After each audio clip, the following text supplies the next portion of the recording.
Hello, আসসালামু আলাইকুম everyone. তোমরা সবাই কেমন আছো? আমাকে লাউড অ্যান্ড ক্লিয়ার শুনতে পারছো কিনা? এসএসসি 27 একটু জানাবে। ক্লাস 9 এর বাচ্চা-কাচ্চারা তোমরা সবাই কেমন আছো? আ তোমাদের আ কোন জায়গা থেকে ক্লাস করছো, কোন এলাকা থেকে ক্লাস করছো, তোমার এলাকার ওয়েদার কেমন? সবকিছু একটু কমেন্টসে সবাই একটু জানিয়ে দিবে। তোমাদের সাথে কতদিন পর দেখা হলো। আমার এক্সাক্ট মনে নেই। খুব বেশি দিন হয়তো হয়নি। বাট প্রিপোজিশন এর তোমাদের এটা ফার্স্ট ক্লাস বোধহয়, রাইট? নাকি এর আগে একটা ক্লাস হয়ে গেছে? ফার্স্ট পেপারের ক্লাস নাকি সেকেন্ড মানে পার্ট 1 ক্লাস নাকি পার্ট 2 ক্লাস এটা একটু তোমরা কমেন্টসে জানাই দিবা। আ আমার মনে হয় যে পার্ট 1 ক্লাস, রাইট? এটাকে প্রিপোজিশন এর ক্লাস তোমাদের হয়নি। আমি এই সপ্তাহে প্রিপোজিশন এর আরো একটা ক্লাস নিয়েছি। আ বাট সেটা হচ্ছে ক্লাস 10 এর। সো তোমাদের 9 এর ১ম প্রিপোজিশন এর ক্লাস আজকে পার্ট 1। সো প্রিপোজিশন কিন্তু এমন একটা বিষয় যে ইংরেজি গ্রামারে যদি বলা হয় যে কোন টপিকটা থেকে একটা টপিক ধরো বেছে নিলাম যে ইংরেজি গ্রামারের কোন টপিকটা থেকে পরীক্ষায় ধরো এখনকার পরীক্ষা না, তুমি যখন বড় হবা, ধরো ভার্সিটিতে পরীক্ষা দিবা, অ্যাডমিশন টেস্ট, হুম? বা আরো বড় হয়ে চাকরির পরীক্ষা দিবা। তখন যদি মানে প্রশ্ন করা হয় যে কোন একটা টপিক একটা মাত্র সিওর টপিক যে টপিকটা থেকে প্রশ্ন আসবে সেটা হচ্ছে প্রিপোজিশন। মানে প্রিপোজিশন এমন একটা টপিক যেখান থেকে সবসময় প্রশ্ন আসে। আর প্রিপোজিশন এর বেসিক ধারণা না থাকলে ইংরেজি বাক্য লিখতে আসলে অসুবিধা হয়। যেমন ধরো আমি ৩ টা প্রিপোজিশন এর নাম বলতেছি। সবচেয়ে বেশি ব্যবহৃত হয় এমন ৩ টা প্রিপোজিশন। এই ৩ টা প্রিপোজিশন at, in আর on এই ৩ টা প্রিপোজিশন এর ব্যবহার কারা জানো? কমেন্টে জানাও। আজকে আমি কিন্তু এই ৩ টা প্রিপোজিশন এর ব্যবহার খুব সুন্দর করে তোমাদেরকে শিখাই দিব। হ্যাঁ? আজকে ঢাকায় বৃষ্টি হইছে। এবং রাতেও একটা ঝড়ের পূর্বাভাস আছে শুনলাম। আ তো ওয়েদার এখন একটু মনে হয় একটু গুমোট গরম। আ তারপরেও অনেক বেশি গরম না বৃষ্টির কারণে, গরমটা একটু কম। ওকে। at, in আর on এর ব্যবহারটা কারা জানো? দেখে মনে হয় অনেক সহজ, বাট এতটাও সহজ না। কারণ এদের অনেক ব্যবহার আছে। দেখো প্রিপোজিশনে তোমরা বেসিক আইডিয়া তোমাদের হয়তো হালকা পাতলা আছে। কিন্তু অ্যাপ্রোপ্রিয়েট প্রিপোজিশন হিসেবে কোনগুলা বেশি ইম্পোর্টেন্ট? এক্সাক্টলি ধরো আমি তোমাকে বললাম যে মাসের আগে, মাসের আগে at বসবে, in বসবে নাকি on বসবে? আবার ধরো তারিখের আগে at বসবে, in বসবে নাকি on বসবে? আবার ধরো বছরের আগে at বসবে, in বসবে নাকি on বসবে? কোনটা হবে বলো তো? কোনটার ক্ষেত্রে কোনটা বসে? মাসের ক্ষেত্রে কোন প্রিপোজিশন বসে? বছরের ক্ষেত্রে কোন প্রিপোজিশন বসে? তারিখের ক্ষেত্রে কোন প্রিপোজিশন বসে? দেখি কারা পারো। ঠিক আছে? উত্তরটা আমি ক্লাসে দিব। বাট তারপরে কেউ জানো কিনা আহ দেখতে চাই। ওকে। তো চলো তোমাদের সাথে বরাবর মতো আছি সাদমান ভাইয়া। আজকে ক্লাসে আমরা ইনশাআল্লাহ প্রিপোজিশন নিয়ে যাদের একদম জিরো আইডিয়া আছে তারা একটু আইডিয়া গেইন করব, মানে একটা কনফিডেন্স পাবো। আর যাদের আগে থেকে মোটামুটি একটা আইডিয়া আছে তারা প্রিপোজিশনের বেসিকটা আরো ভালো করব ইনশাআল্লাহ। ঠিক আছে? আমি চাই যে ক্লাসে তোমরা যারা আছো তারা সবাই এই টেনডেন্সি নিয়ে ক্লাসে এসেছো যে ক্লাসের যে যতক্ষণ ক্লাস হবে ১ ঘন্টা ১৫ মিনিট আমি প্রত্যেকটা মোমেন্টস ইনশাআল্লাহ ভাইয়া আমি হচ্ছে খুবই যত্নের সাথে ক্লাসটা করব এবং প্রত্যেকটা মোমেন্টকে আমি কাজে লাগাবো। এই টেনডেন্সি নিয়ে আমরা ক্লাসে এসেছি। কারা এসেছি? দেখো প্রিপোজিশন এমন একটা জিনিস যে মনে থাকে না। এটা সঠিক কথাই বলেছ। যে বারবার পড়তে হয়। হ্যাঁ? আমিও ভুলে যাই। প্রিপোজিশন আমি ধরো পড়াচ্ছি ৮ বছর ধরে। তারপরে আমিও অনেক প্রিপোজিশন ভুলে যাই। বাট ব্যাপারটা হচ্ছে যে তুমি যত বেশি পড়বা, তত বেশি ভুলবা। কিন্তু অনেক বেশি যে পড়তেছো তোমার যদি 20% 30% মনে থাকে তাইলে এনাফ। ঠিক আছে? মনে রাখবা কেউই আসলে ১০০% মনে রাখতে পারে না। কিন্তু যারা বেশি পড়ে তাদের মনে রাখার পরিমাণটা বাড়ে। কারণ ও যেহেতু অনেক পড়ে তাহলে ও অল্প কিছু মনে রাখতে পারলেও আসলে সেটা অনেক। ব্যাপারটা বোঝা গেছে? আর তুমি পড়োই অনেক কম। আর তুমি বলো যে তোমার মনে থাকে না। তুমি তো পড়ছো অল্প একটু। ধরো তুমি ১০ টা বাক্য পড়ছো। ১০ দিন পরে ৮ টা বাক্য ভুলে গেছো। তাহলে মাত্র ২ টা বাক্য মনে আছে। এখন তুমি ২০ টা বাক্য পড়ছো। তাহলে তোমার ওই জায়গায় ৪ টা বাক্য মনে থাকবে। তাই না? বেশি পড়লে তো বেশি মনে থাকবে আরকি। আচ্ছা, এটাই হচ্ছে ট্রিক্স। ভালো ছাত্ররা আর কিছুই করে না। ওরা তোমার চেয়ে বেশি পরিশ্রম করে। আরেকটা হয়তো স্মার্ট হইতে পছন্দ মানে পরিশ্রম করে আরকি। আমরা ২ ধরনের প্রিপোজিশন পড়ব। একটা হচ্ছে এই প্রিপোজিশনকে বলা হয় বেসিক প্রিপোজিশন। বেসিক প্রিপোজিশন মানে কি? ওই তো ধরো আমরা বড় স্থানের আগে কোন প্রিপোজিশন বসাই, ছোট স্থানের আগে কোন প্রিপোজিশন বসাই। ধরো একটা টেবিলের উপরে কিছু আছে, এটা একটা টেবিল। সেক্ষেত্রে আমরা কোন প্রিপোজিশন বসাই? অন বসাই, তাই না? আবার ধরো আহ আমাদের মাথার উপর আকাশ আছে, স্কাই। স্কাই এর ক্ষেত্রে আমরা কি প্রিপোজিশন বসাই? আমরা বসাই হচ্ছে অ্যাবাভ, তাই না? আবার কোন ক্ষেত্রে আমরা ওভার বসাই? এই যে আ পজিশন অফ প্রিপোজিশন এটাকে বলা হয় বেসিক প্রিপোজিশন। আর অ্যাপ্রোপ্রিয়েট প্রিপোজিশন মানে কি? অ্যাপ্রোপ্রিয়েট প্রিপোজিশন মানে হচ্ছে যে ওখানে ওই প্রিপোজিশনটাই বসবে। ধরো আমি বললাম হ্যাঙ্কার আফটার। দেখি কারা এটার অর্থ জানে? কমেন্ট করো তো। Hanker after. বা আরেকটা প্রিপোজিশন দিলাম ইনডালজ ইন। দেখি কারা এই দুটাই পারে? ডিকশনারির সাহায্য নিবা না। নিজে বলার ট্রাই করবা। না পারলে কোনো চাপ নাই। ইন্ডালজ ইন আর হ্যাঙ্কার আফটার, এই দুটার অর্থ কি? দেখি কারা কারা জানে, দেখি কারা কারা জানে, কমেন্টে আমাকে জানাই দাও যে ভাইয়া আমরা জানি। এরকম কারা কারা আছো যে তোমরা জানো, কমেন্টে জানাই দাও।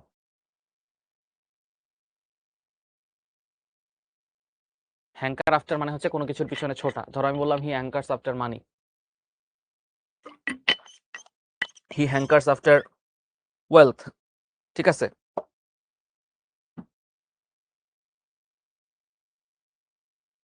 আর অ্যাপ্রোপ্রিয়েট ইউজ অফ প্রিপোজিশনের আর ইন্টেলজিন মানে হচ্ছে মগ্ন। অ্যাঙ্কার মানে পিছু পিছু ছোটা, আর ইন্টেলজিন মানে মগ্ন। ধরো বললাম he indulge in studies, he indulge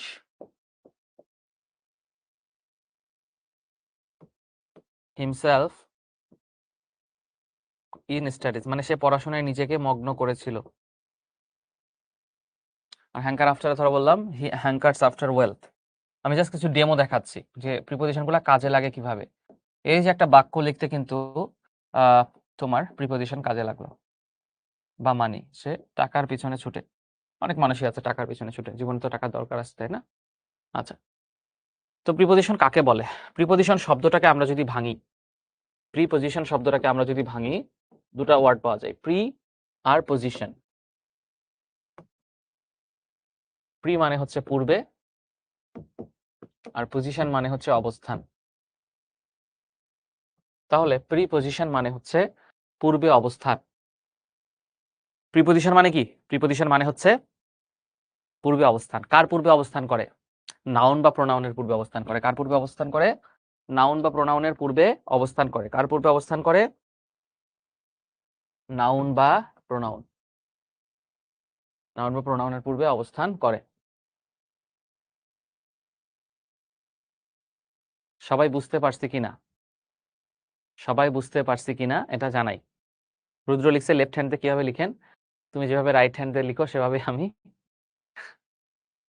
left hand দিয়ে লিখি। বুঝতে পারছো? ওকে। নাউন বা নন ইকুইভ্যালেন্ট অথবা প্রোনাউনের পূর্বে বসে বাক্যের অন্তর্গত অন্য ওয়ার্ডের সাথে প্রিপোজিশন কি করে? বাক্যের অন্য অংশের সাথে নাউন বা প্রোনাউনের একটা সম্পর্ক তৈরি করে, ঠিক আছে? যেমন এখানে নিচে অনেকগুলো প্রিপোজিশন লেখা আছে, in, on, into, out of, হ্যাঁ, আন্ডার, বিফোর, এইগুলাই। আচ্ছা, এখন আমরা শিখবো একটা ম্যাজিক সার্কেল অফ প্রিপোজিশন। কি শিখবো? এটাকে বলা হয় ম্যাজিক সার্কেল অফ প্রিপোজিশন। প্রিপোজিশনের একটা ম্যাজিক সার্কেল, এইটা আমি স্টুডেন্ট অবস্থায় শিখছিলাম। আজকে আমি তোমাদেরকে শিখাই দিব। এই জায়গাটাতে সবার 100% অ্যাটেনশন লাগবে এই ম্যাজিক সার্কেল শিখতে। যদি এই সার্কেলটা ভালোভাবে শিখো, প্রিপোজিশনের অনেকখানি বেসিক তোমার ক্লিয়ার হয়ে যাবে, অনেকখানি বেসিক ক্লিয়ার হয়ে যাবে। তো 100% অ্যাটেনশন কার কার আছে কমেন্টস করে জানাও। 100% অ্যাটেনশন কার কার আছে কমেন্টস করে জানাও। সার্ভার লিখছে যে চাপাই অগ্রিম দাওয়াত থাকলো আম খাওয়ার। সার্ভার অবশ্যই আসার চেষ্টা করবো, কিন্তু এভাবে দাওয়াত দিলে হবে না। ঠিক আছে? একদম বাসার ঠিকানা ঠিকানা দিয়ে ফুল প্রিপারেশন নিয়ে আমাকে ইনবক্স করবা, ঠিক আছে? দেখবা একদিন ঠিক চলে আসছি। হ্যাঁ। যারা যারা দাওয়াত দিতে চাও ওইভাবে দাওয়াত দিবা। ভাইয়া আমাদের বাসায় আসেন, দাওয়াত রইলে, এরকম বলা যাবে না। ভালোভাবে দাওয়াত দাওয়াত দিতে হবে, আলাদা করে দাওয়াত দিতে হবে, তাই না? আচ্ছা, তাহলে সবার 100% অ্যাটেনশন আছে দেখছি। এখন আমি খুব সুন্দরভাবে শিখাই দিব, এবং এগুলা প্রত্যেকটা নিয়ে আলাদা আলাদা কিন্তু আবার আলোচনা আছে। সো এখানে তুমি ধরো পুরোপুরি শিখতে পারো নাই, আমি কারণ এখানে তো সর্বোচ্চ আমি ধরো 5 মিনিট সময় দিব, কারণ আরো অনেক কিছু আছে। এই জায়গাটাতে ধরো সর্বোচ্চ 5 মিনিট সময় দিয়ে বুঝাবো। এখন তুমি এটার মধ্যে কিছু অংশ বুঝবা, কিছু অংশ বুঝবা না, এটাই স্বাভাবিক। মানুষ 100% বোঝাটা একবারে কঠিন।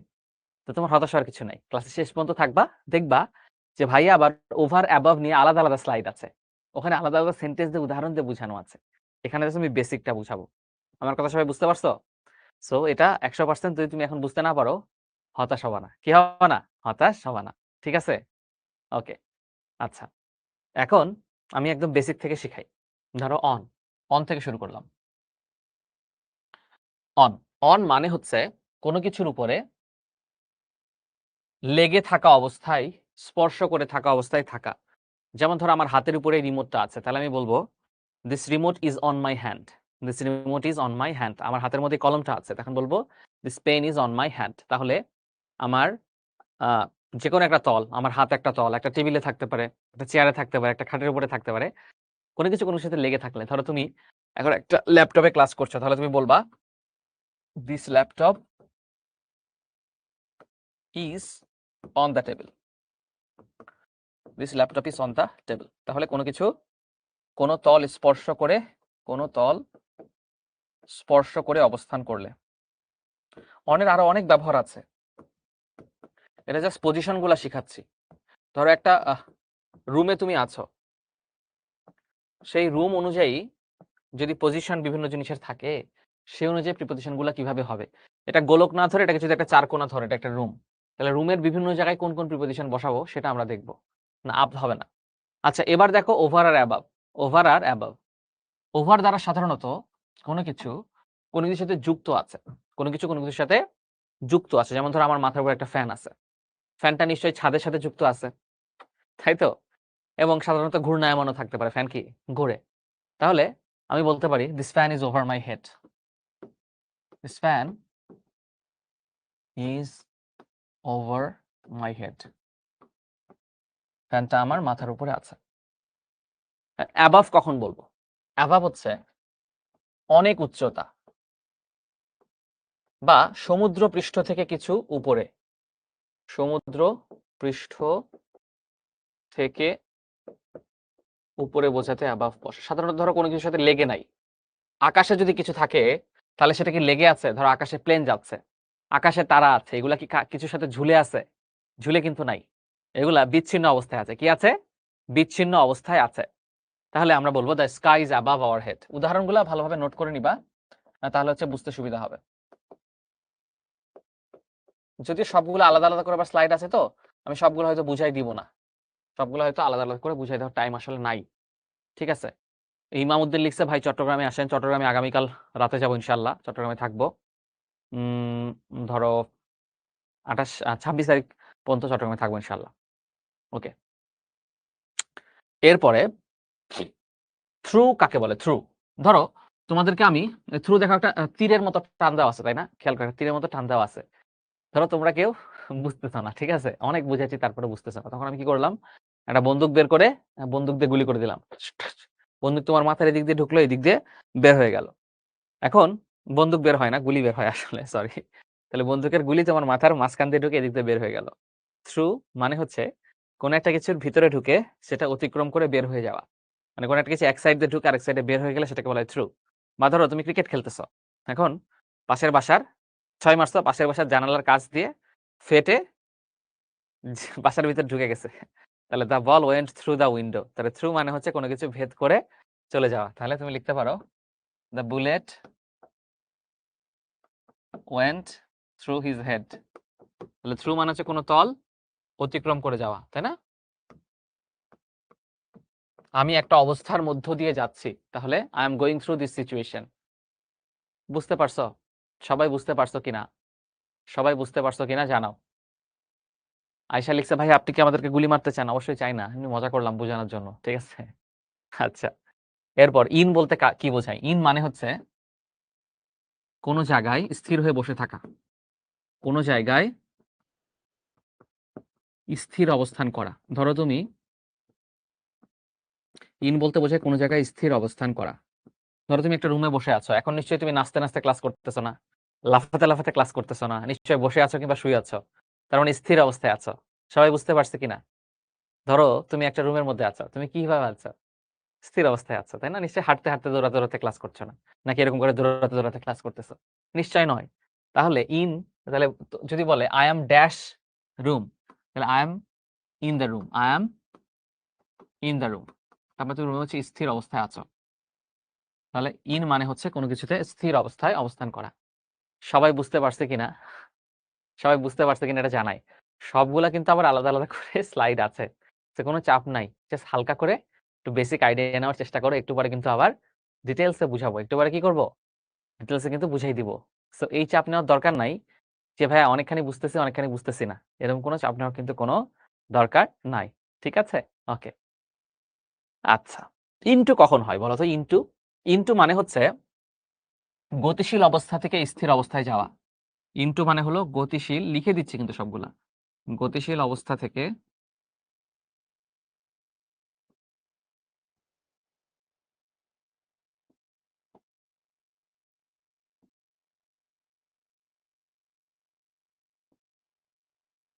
যেমন ধরো বললাম I went into the room, আমি রুমে প্রবেশ করলাম। খেয়াল করো এখানে ইন না হয়ে ইনটু কেন হলো, তোমরা আমাকে বলো তো। I went into the room কেন হলো? I I went into the room, একজন লিখছে যে আপনি যে বললেন না বুঝলে গুলি করবেন, না বুঝে কই যাব? অবশ্যই বুঝা লাগবে কিন্তু, ঠিক আছে, তাই না? আচ্ছা, একবার না বুঝলে 10 বার বুঝাই দিব, গুলি করার কথাটা মজা করে বলছি। আচ্ছা, কেন ইনটু হলো? ইনটুর কারণ হচ্ছে, দেখো তুমি একটা রুমে গেলা, ধরো তুমি যে রুমে আছো সেই রুম থেকে পাশের রুমে যাচ্ছ, অবশ্যই তোমার কিন্তু গতিশীল হইতে হবে, মানে হাঁটতে হবে বা দৌড়াইতে হবে, তাই না? মানুষ তার হামাগুড়ি দিয়ে সাধারণত যায় না, ছোট বাচ্চারা হামাগুড়ি দিয়ে যায়। একজন লিখছে আমি নাচতে নাচতে ক্লাস করছি। তুমি খুবই ইউনিক, হ্যাঁ, স্পেশাল, এই জন্য নাচতে নাচতে ক্লাস করছো, স্পেশাল চাইল্ড। আচ্ছা, এখন গতিশীল অবস্থায় থাকলে সেটা হয় ইনটু। গতিশীল অবস্থায় ধরো বললাম যে সে আমার কাছে আসলো, তাহলে হি কেম ইনটু মি, কারণ সে কিন্তু আমার কাছে আসছে, মানে তাকে কি একটা গতিশীল অবস্থায় আসতে হয়েছে, তাই না? আচ্ছা, এই আন্ডার, বিলো, বিনিথ এগুলো আমি বুঝাই দিব। উইদিন মানে মধ্যে, উইদিন মানে হচ্ছে মধ্যে। ধরো বললাম যে I am within the room, I am within this room, I am, বা আমি 4 দেওয়ালের মধ্যে আবদ্ধ আছি, আই এম উইদিন দিস 4 ওয়াল, মানে আমি 4 দেওয়ালের মধ্যে আবদ্ধ। তোমরা এখন 4 দেওয়ালের মধ্যে আবদ্ধ অবস্থায় আছো, নিশ্চয়ই বাসার মধ্যে থেকে ক্লাস করছো, নাকি কেউ কেউ বাসার বাইরে গিয়ে গাছতলায় বা বাঁশঝাড়ে গিয়ে ক্লাস করছো, বা বাঁশঝাড়ের উপরে ঝুলতে ঝুলতে ক্লাস করছো, এমন কোনো প্রেতাত্মাও আছো কিনা এখানে? কিংবা ভাইয়া কোনো এখানে সেরকম জিনপরি আছে কিনা যে ভাইয়া আমি পাপা কি পারি, এজন্য আমি হচ্ছে ডাব গাছের মধ্যে বসে বসে ক্লাস করছি, কারণ আমি রাত্রেবেলাটা ডাব গাছে কিংবা নারিকেল গাছে কাটাই, এরকম কেউ আছো কিনা? ঠিক আছে, আচ্ছা, এখন প্রত্যেকটা প্রিপোজিশন আলাদা আলাদা করে বুঝাবো, তো কোনো চাপ নাই। কেউ যদি সোফার যা বুঝাইছে কিছু না বুঝো, তাও কোনো চাপ নাই, তোমার জন্য এখনো 100% সুযোগ আছে। অনেকেই বলতেছে তারা নাকি আম গাছে, ডাব গাছে, নারিকেল গাছে, হ্যাঁ, এগুলা গাছে ঝুলে ঝুলে তারা হচ্ছে ক্লাস করতেছে। সো আমি ভূতদেরকেও ক্লাস করাচ্ছি টিচার হিসেবে, এটাও আমার একটা আমি বলবো যে একটা বিশাল অর্জন। ঠিক আছে, শুধু মানুষ না, মানুষের পাশাপাশি আমরা শেখতে ভূত প্রেত এবং পাপাকি পাড়িদেরকেও আমরা ক্লাস করাই, তাই না? ওকে, আচ্ছা, তাহলে অ্যাট খুব গুরুত্বপূর্ণ প্রিপোজিশন। এখন আমি কিন্তু মজা করে শেখাচ্ছি, আমি হাসতেছি, বাট এই প্রিপোজিশন গুলো যদি একবারে শিখে যাও, জীবনে প্রিপোজিশন নিয়ে তোমার আর খুব বেশি প্যারা খাইতে হবে না। ঠিক আছে, তো প্রিপোজিশন গুলো ভালো করে শেখার চেষ্টা করো, খুব ইম্পর্টেন্ট। প্রিপোজিশনের প্লেসমেন্ট গুলা সারা জীবন কাজে লাগবে, ঠিক আছে? এবং প্রিপোজিশন হচ্ছে কম্পারেটিভলি সহজ, একবার না বুঝলে তুমি ক্লাসটা 2 বার করবা, 3 বার করবা, বাট ভালো করে করার চেষ্টা করবা। ওকে, অ্যাট কখন বসে? মনে রাখবা, অ্যাট এর শর্টকাট লিখে নাও, সবাই কমেন্ট করো এটা, বা খাতায় লিখে নাও, ছোট স্থান অথবা ছোট সময়ের আগে, ছোট স্থান অথবা ছোট, ছোট বা স্বল্প, স্বল্প সময়ের আগে, মানে অল্প পরিমাণ সময়, সময়ের আগে অ্যাট বসে। অ্যাট কোথায় বসে? ছোট স্থানের আগে। আরো অনেক জায়গায় বসে, কিন্তু স্থান আর সময়টা সবচেয়ে বেশি পরীক্ষায় আসে। এই জন্য ফারজানা লিখছে তেঁতুল গাছে বসে গল্প করতেছে, ক্লাস করছে। খুব ভালো, তেঁতুল গাছের ভূতকে ক্লাস করাচ্ছি। একজন লিখছে ভাই আপনি ভূতে ভয় পান কিনা? ভূত খুব একটা ভয় পায় না, তবে অন্ধকারকে ভয় পাই। আমার মনে হয় বেশিরভাগ মানুষই আসলে অন্ধকারকে ভয় পায়, কারণ এটা হচ্ছে মানুষের নেচার। মানে সবসময় অন্ধকারকে ভয় পায় বা অন্ধকার রুমে একা থাকতে ভয় পায়, ব্যাপারটা এমন না।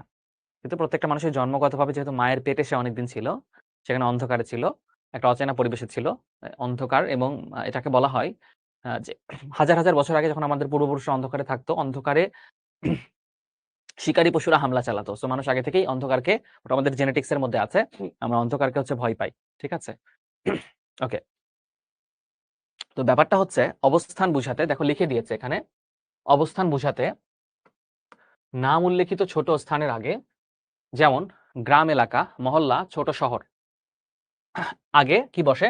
অ্যাট বসে। যেমন অ্যাট রামপুরা, অ্যাট বনানী। এই যে দুটো জায়গা দেখলা, দুটাই কিন্তু ঢাকা শহরের দুটা জায়গা, একটা হচ্ছে রামপুরা, একটা হচ্ছে বনানী। এখন বলো তো, ঢাকা শহরের মধ্যে ঢাকা শহরটা বেশি বড়, নাকি রামপুরা বেশি বড়, নাকি বনানী বেশি বড়? ধর আমি বললাম আই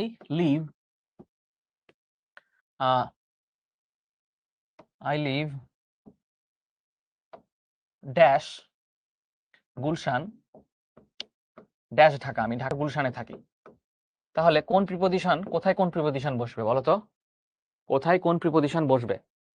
অবশ্যই ঢাকা বড়, তাহলে বড়র আগে সবসময় ইন বসে। বড়র আগে কি বসে? ইন বসে। বড় স্থান বড় সময়ের আগে ইন বসে, আর ছোট স্থান ছোট সময়ের আগে অ্যাট বসে। তাহলে হবে I live at Gulshan in Dhaka. সবাই এটা বুঝতে পারছে কিনা কমেন্টস করে জানাই দিই। সবাই এটা বুঝতে পারছে কিনা? দেখো তোমাদেরকে একটা কথা বলি, সেটা হচ্ছে ক্লাসের শেষ পর্যন্ত থাকার চেষ্টা করবা। এটা মনে করবা না আধা ঘন্টা ক্লাস করে চলে যাওয়াটা স্মার্টনেস বা পরে করে নিব। মনে রাখবা যে তুমি জীবনে কতদূর যাবা এটা আসলে তোমার ধৈর্যের উপরে নির্ভর করে। যে কোনো ক্ষেত্রে তুমি ভালো স্টুডেন্ট শুধু না, জীবনে যেই দিক দিয়ে সফলতা চাও সবকিছুতে সময় দিতে হয়। সো তুমি পরিপূর্ণভাবে এই সময়টা দেওয়ার ধৈর্য যদি তোমার না থাকে, you can never expect to be a good student. You can never expect yourself to be a good student, কারণ তোমার ধৈর্যই নাই, একদম বেসিক জিনিসটা নাই। ধৈর্য না থাকলে তুমি শিখবা কিভাবে, আর না শিখলে কিভাবে ভালো স্টুডেন্ট হবা? শুরু থেকে শেষ পর্যন্ত আঠার মতো লেগে থাকবা। দেখবা একদিনে হবে না, বাট একদিনে হবে। একদিনে হবে না, বাট কোনো একদিন তোমার ওই সফলতাটা চলে আসবে ধীরে ধীরে লেগে থাকতে। যেমন আজকে আমি খেলা দেখতেছিলাম, আইপিএল দেখতেছিলাম ক্লাস শুরুর আগে। আইপিএল আমি খুব একটা দেখি না, মাঝে মধ্যে ফাঁকা সময় পাইলে একটু মাঝে মধ্যে স্কোর দেখি। তো দেখলাম যে ওই গুজরাট টাইটান্সের দুইজন ব্যাট করতেছে, সাই সুদর্শন আর শুভমান গিল। তো শুভমান গিল কিন্তু মাঝখানে ফর্ম হারাই ফেলছিল, হ্যাঁ, ভালো খেলতেছিল না, বাট ও কিন্তু ওর প্র্যাকটিসটা ছেড়ে দেয় নাই। হ্যাঁ, দিনের পর দিন একই কাজ করে গেছে। প্রত্যেকদিন সে ধরো 3 ঘন্টা 4 ঘন্টা ব্যাটিং প্র্যাকটিস করছে, কিভাবে ডান দিক দিয়ে 6 মারা যায়, বাম দিক দিয়ে, পিছন দিক দিয়ে, সব দিক দিয়ে উইকেটের চারপাশে 6 মারা যায়, প্র্যাকটিস করছে। সো এই যে প্র্যাকটিস করতে কিন্তু সে তার আবার হারানো ফর্মটা ফিরে পাইছে, কনফিডেন্সটা ফিরে পাইছে। সো প্রচুর কনফিডেন্স তোমার জীবনে দরকার। প্রচুর, শুধু কনফিডেন্স হলে হবে না, প্রচুর হার্ড ওয়ার্কটাও দরকার। হ্যাঁ, আচ্ছা, এখন দেখো সময় বুঝাতে অ্যাড বসে। যেমন এই যে দেখো, আমি 4টার দিকে খেলতে যাই। সারাদিনের মধ্যে এই 4টা, এটা বড় সময় নাকি ছোট সময়? অবশ্যই ছোট সময়, কারণ দিন যদি হয় 24 ঘন্টা মানে একদিন বড় সময়, এর মধ্যে ছোট সময় হচ্ছে এই 3টা 4টা 5টা। তাহলে ছোট সময়ের আগে অ্যাড বসে, কিন্তু বড় সময়ের আগে ইন বসে। বড় সময়ের আগে কি বসে? ইন বসে। অবস্থা বুঝাতে অ্যাড বসে। যেমন the country is at peace now, মানে দেশে এখন শান্তি বিরাজ করছে। দেশে এখন শান্তি। তাহলে তোমরা আমাকে বলো তো, এই যে শান্তি কি একটা অবস্থা না? শান্তি কিন্তু অবস্থা, একটা অবস্থা। তাহলে অবস্থা বুঝাতে কি বসে? পিস বসে। বা দেশে এখন যুদ্ধাবস্থা বিরাজ করছে, তাহলে বলবা the country is at war now. দেশে এখন বিশৃঙ্খল অবস্থা আছে, the country is at chaos now. The country is at chaos now. লাস্টেরটা আছে হার বা গতি বোঝাতে অ্যাড বসে। Sadman was driving the car at 150 km/h, মানে সাদমান 150 কিলোমিটার গতিতে গাড়িটা চালাচ্ছিল। সাদমান কি করছিল? 150 কিলোমিটার গতিতে গাড়িটা চালাচ্ছিল। সোফার যা বুঝাইছি সবার ক্লিয়ার হয়েছে কিনা কমেন্ট করে জানাবো। সোফার যা বুঝাইছে ভাইয়া, এই 5 থেকে 8 নাম্বার পর্যন্ত সবাই এক পলক নিজেরা নজর বুলায় নাও। 5 থেকে 8 পর্যন্ত নজর বুলায় নিয়ে লিখো যে পড়া ডান।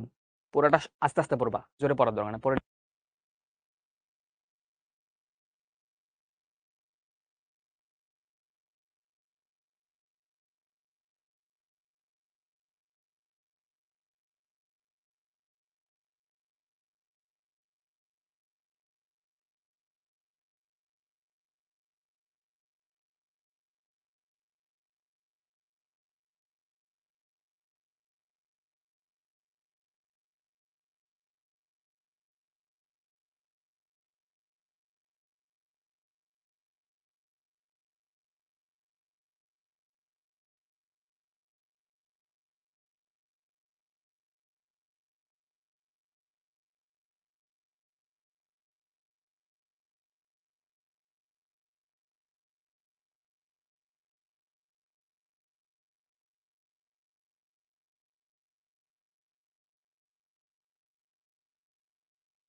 ওকে। ওকে, তোমরা আশা করি যে সবাই মোটামুটি পড়ছো। দেখো এখানে কি লেখা ছিল, দায়িত্ব বুঝাতে অ্যাড বসে। যেমন ধরো বলছে যে তোমার নিজ দায়িত্বে তোমাকে ভ্রমণ করতে হবে, তাহলে নিজ দায়িত্ব, এই জন্য বলছে অ্যাট ইওর ওন এক্সপেন্স। দূরত্ব বুঝাতে অ্যাড বসে, এটা ভেরি ভেরি ইম্পর্টেন্ট। যেমন Kuril is at 20 kilometre from here. Kuril হচ্ছে ঢাকার একটা জায়গার নাম হচ্ছে কুড়িল, যেখানে যমুনা ফিউচার পার্ক আছে। যমুনা ফিউচার পার্কে কেউ গেছো? ঢাকার যারা আছে তারা যেতে পারো, মানে অনেক বড় একটা শপিং মল। তো দূরত্ব বোঝাতে অ্যাড বসে। আমার বাসা থেকে 15 মিনিট লাগে রিক্সা করে যেতে। আচ্ছা, দূরত্ব বোঝাতে অ্যাড বসে। Kuril is at 20 kilometre from here. বয়স বোঝাতে অ্যাড বসে, খুব গুরুত্বপূর্ণ। বয়স বুঝতে যেগুলো দাগ আছে সেগুলো ভালো করে দেখবা। He lost his brother at 9, মানে 9 বছর বয়সে সে তার ভাইকে হারিয়েছে। 9 বছর বয়সে সে তার ভাইকে হারিয়েছে। দিক বুঝাতে অ্যাড বসে, খুব গুরুত্বপূর্ণ। He pointed the gun at her. তার দিকে বন্দুক তাক করলো। তার দিকে বন্দুক তাক করলো, তাহলে দিক বুঝাচ্ছে। তার দিকে বন্দুক কি করলো? তাক করলো। ঠিক আছে, ওকে। একজন বারবার অনেকে লিখে যে স্যার আমার কমেন্ট কি দেখা যায় কিনা। তোমার কমেন্ট অবশ্যই দেখা যায়, কমেন্ট করলে কেন দেখা যাবে না। বাট মনে রাখবা, তোমরা এখানে 1100 স্টুডেন্ট ক্লাস করছো। তোমাদের সবার কমেন্ট যদি আমি একটা করে পড়ি, তাহলে এই পুরো ক্লাসটা চলে যাবে কমেন্ট পড়তে পড়তে। তাহলে তোমরা কি চাও যে আমি তোমাদেরকে পড়াই নাকি তোমাদের কমেন্ট পড়ি? তোমরা কোনটা চাও? অবশ্যই চাও তোমাদেরকে পড়াই। তাহলে কমেন্ট পড়তে বলবো না। টিচারের কাজ কিন্তু কখনোই স্টুডেন্টের কমেন্ট পড়ানো নয়, বরং টিচারের কাজ হচ্ছে ক্লাসে এসে পড়ানো। এখানে এগুলো হচ্ছে অ্যাপ্রোপ্রিয়েট প্রিপোজিশন। এগুলা কি? অ্যাপ্রোপ্রিয়েট প্রিপোজিশন নিচে যেগুলো আছে। এগুলোর মধ্যে আবার কোনগুলা গুরুত্বপূর্ণ অল্প কয়টাই তো লিখে দিছি। বাট যেহেতু সাদমান ভাই আছে, সাদমান ভাই তোমাদেরকে এর মধ্যেও কিছু স্পেশাল দাগাই দিবে, যেগুলো বেশি বেশি আসে। আমি দাগাই দিচ্ছি, খেয়াল করো। এখানকার মধ্যে অ্যারাইভটা গুরুত্বপূর্ণ। অ্যারাইভ মানে হচ্ছে পৌঁছানো। অ্যাস্টনিশড মানে হচ্ছে মুগ্ধ। অ্যাস্টনিশড মানে কি? মুগ্ধ। অ্যানয়েড অ্যাট মানে হচ্ছে বিরক্ত। অ্যানয়েড অ্যাট মানে কি? অর্থও বলে দিচ্ছি। এনভি মানে হচ্ছে ঈর্ষা করা। এনভি অ্যাট মানে ঈর্ষা করা। শেম অ্যাট মানে লজ্জা করা। লাফ অ্যাট মানে হচ্ছে উপহাস করা। যেগুলা গোল চিহ্ন দিছি সেগুলা বেশি পরীক্ষায় কিন্তু আসে। হ্যাঁ, সারপ্রাইজড মানে হচ্ছে মুগ্ধ। আর বাকিগুলা লাগবে না, বাকিগুলা লাগবে না। তাহলে পোল কোশ্চেনের 1 এর আনসার দাও সবাই। 1 লিখে সবাই আনসার করো। Which of the following sentence correctly use the preposition at. কোনটাতে অ্যাট প্রিপোজিশনটা কারেক্টলি ব্যবহার করা হয়েছে?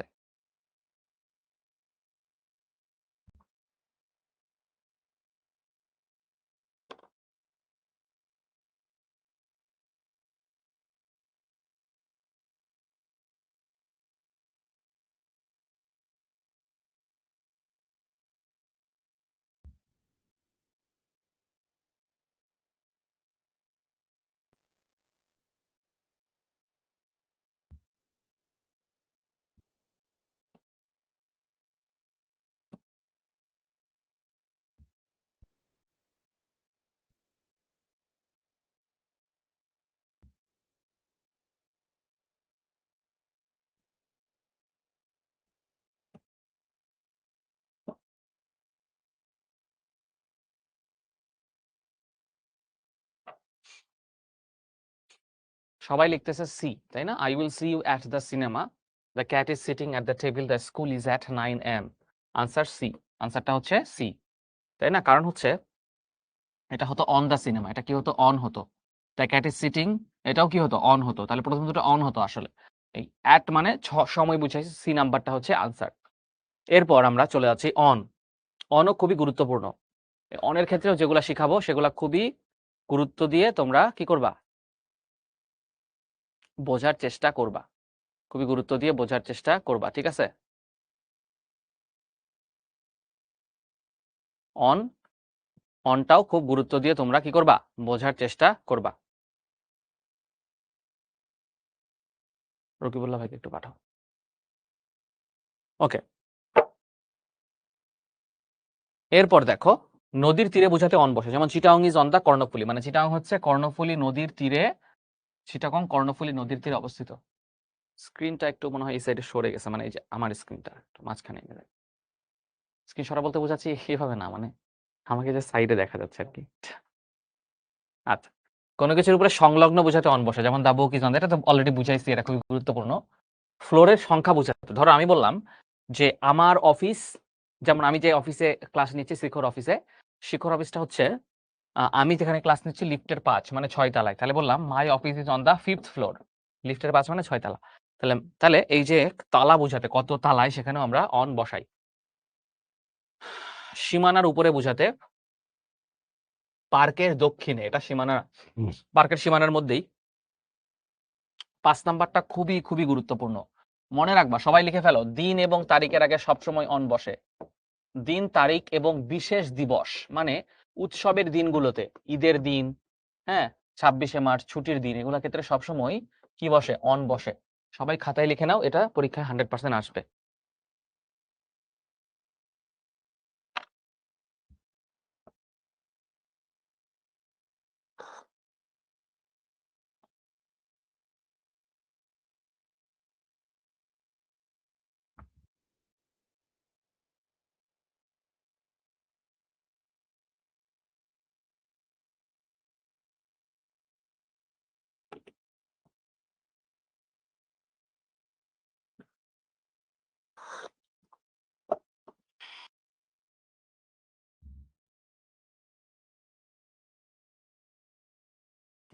একজন লিখছে আমার গ্রামারের বেসিক কাজ, আমি কি করব? তুমি মনোযোগ দিয়ে ক্লাস করবা, যেমন এই ক্লাসটাই তুমি অনেক মনোযোগ দিয়ে করবা। একদিনে তো গ্রামারের বেসিক ঠিক হবে না, করতে করতে করতে করতে হবে, তাই না? ক্লাস করতে করতে করতে করতে হবে।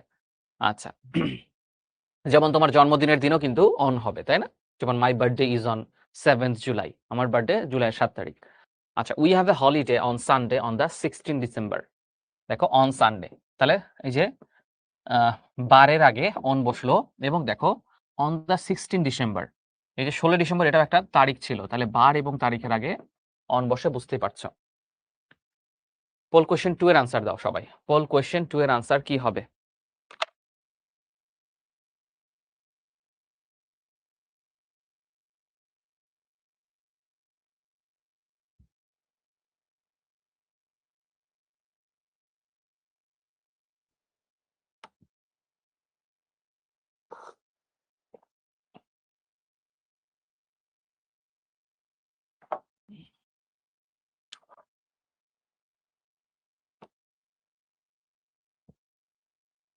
বেশিরভাগ লিখতেছে B. Which of the following sentence correctly use the preposition on? He put the letter on the envelope, the live on Sylhet, এখানে অন হবে না, এটা ইন হতো। I was there was a stain on his shirt.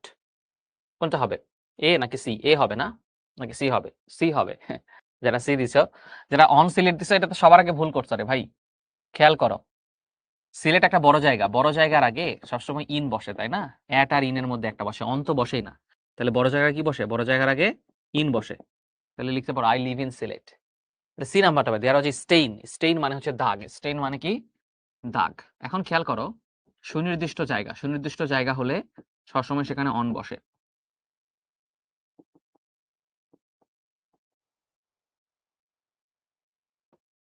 এখানে on হবে না।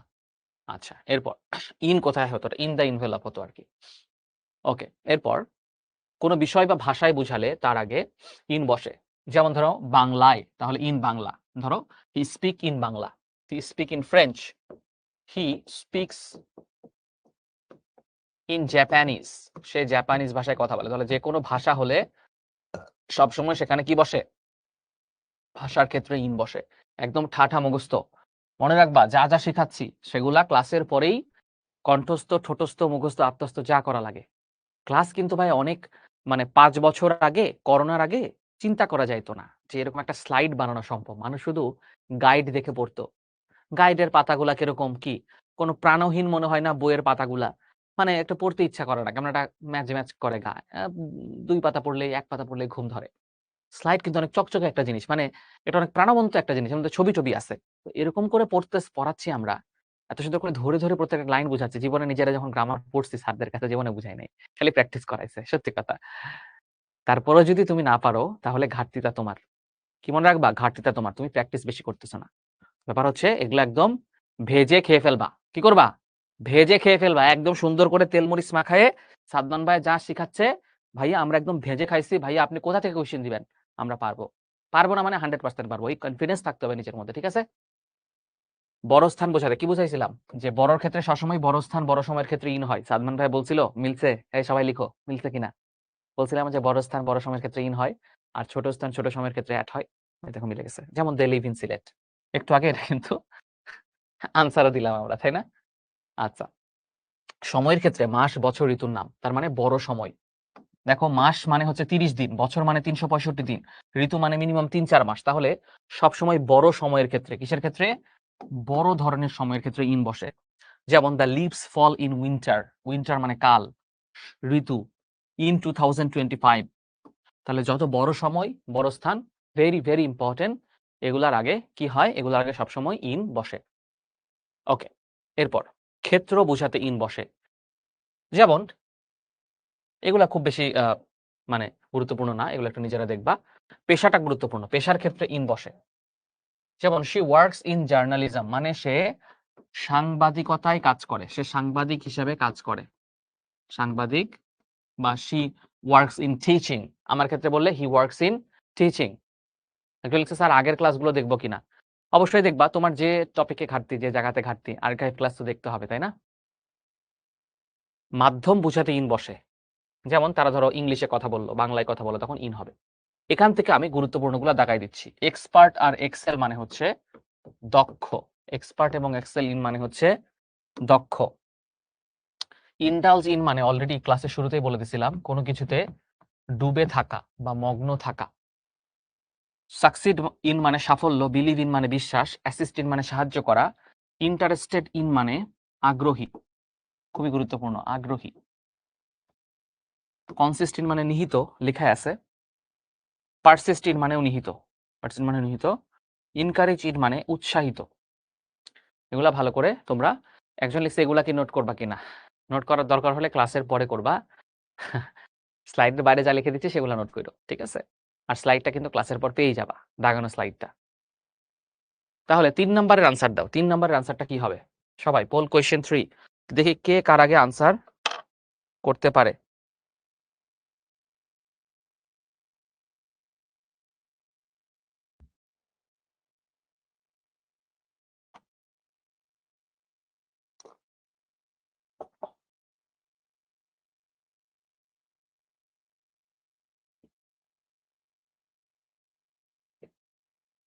সবাই, অনেকে লিখতেছে ডি, অনেকে লিখতেছে সি।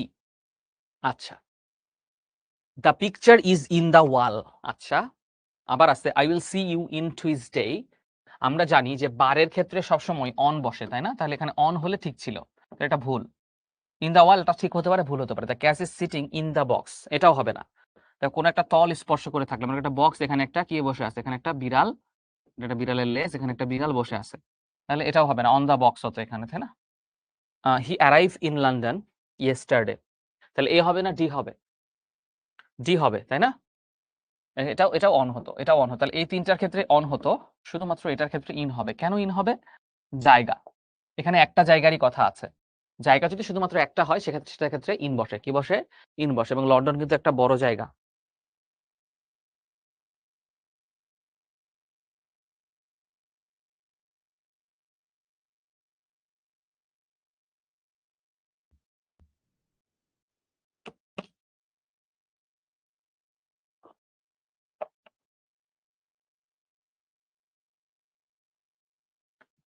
ওকে, এখানে খুব সুন্দর করে লেখা আছে কোথায় অ্যাট বসে, কোথায় ইন বসে, কোথায় অন বসে। দেখো খুব সুন্দর করে লেখা আছে, আমি বাংলাতেও লিখে দিচ্ছি। তার মানে লেখা আছে on for days and dates, মানে দিন ও তারিখের ক্ষেত্রে অন বসে। যেমন তারিখ, দিন অন মানডে, সানডে, তারিখ 2 মার্চ, এরকম। মাস, বছর, শতক, মানে লম্বা সময়, এগুলোর ক্ষেত্রে ইন বসে। মাস, বছর, শতবর্ষ, এগুলার ক্ষেত্রে সবসময় কি হয়? বড় সময়ের ক্ষেত্রে বা ঋতুর ক্ষেত্রে সবসময় ইন বসে। আর প্রেসাইজ বা অল্প বা সুনির্দিষ্ট সময়ের ক্ষেত্রে অ্যাট বসে। অল্প বা সুনির্দিষ্ট সময়ের ক্ষেত্রে অ্যাট বসে। সবাই এইগুলো একবার, পুরো স্লাইডটা একবার দেখে নাও। পুরো স্লাইডটা সবাই মনোযোগ দিয়ে 3 মিনিট সময় দিলাম, 3টা দেখার জন্য 3 মিনিট সময়। 3 মিনিট পর সবগুলা 1 বাই 1 দেখে আমাকে বলবা ভাইয়া দেখা ডান, এবং যারা যারা বুঝছো তারা লিখবা বুঝছি। ঠিক আছে? ফারজানা লিখেছে আপনার ক্লাস খুবই সহজ মনে হয়, কারণ আপনি খুবই সুন্দর করে বুঝান। Thank you, thank you. আরেকজন লিখছে বাংলাতে বুঝাই দেওয়ার কারণে। শাহজাহান লিখছে আমার খুব ভালো লাগে, থ্যাংক ইউ সো মাচ। আমাদের কাজই তোমাদেরকে কঠিন জিনিস সহজভাবে বুঝাই দেওয়া।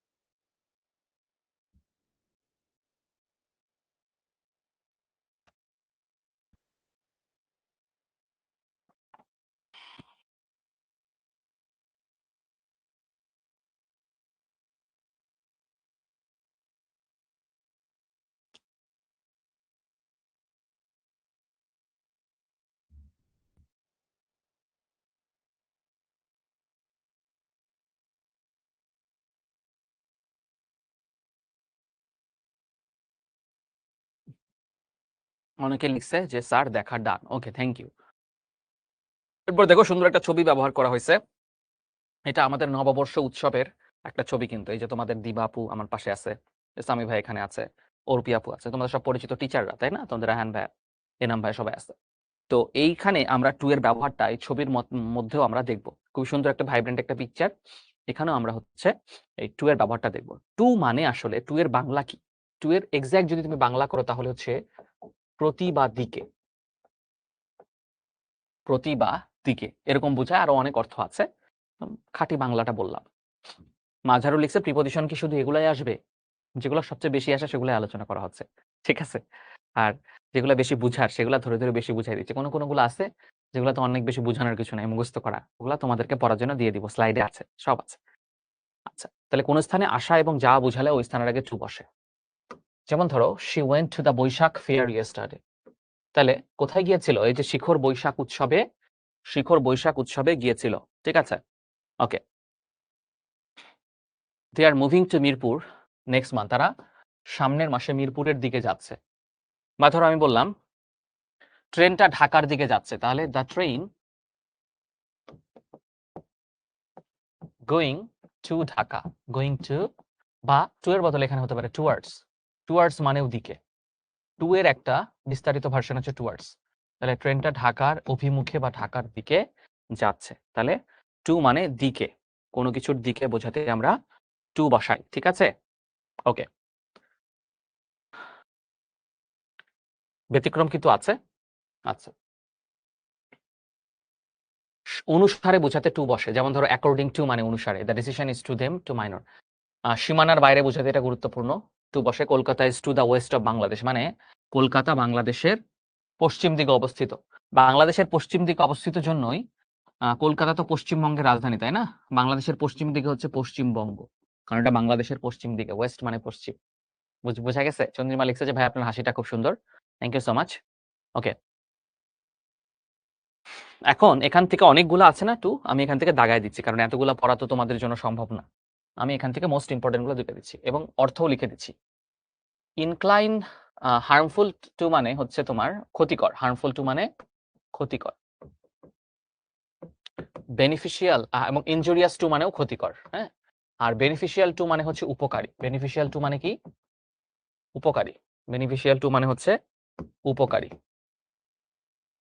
ওকে, অ্যাকর্ডিং টু মানে অনুসারে। অ্যাকর্ডিং টু মানে কি? অনুসারে।